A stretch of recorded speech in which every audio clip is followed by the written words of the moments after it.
Honorable Minister Agnes Nandutu has said it's black men, and I'll be addressing you later.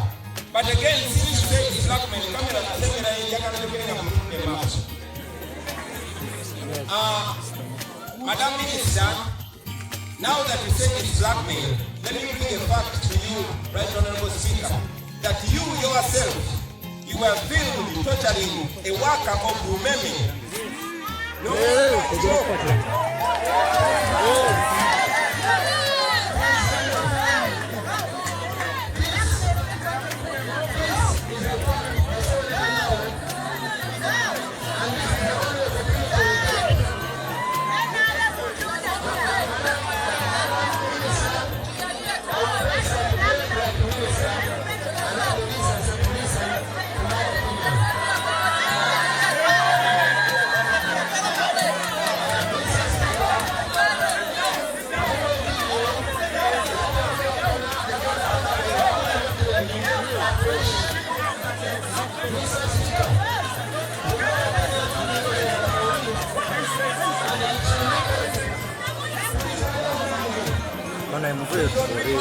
that you came out and apologized and paid that work of women, which is a good thing.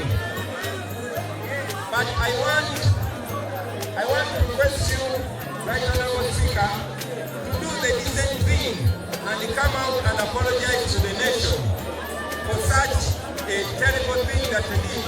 And after you do that, then you will be right, Honorable Speaker. But as of now, you are wrong, Honorable Speaker.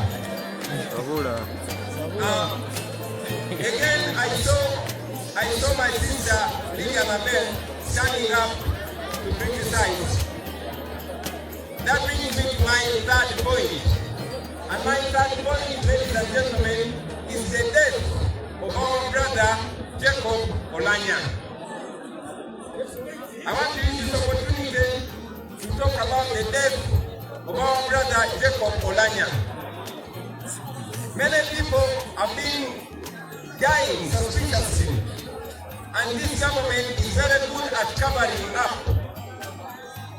Unfortunately,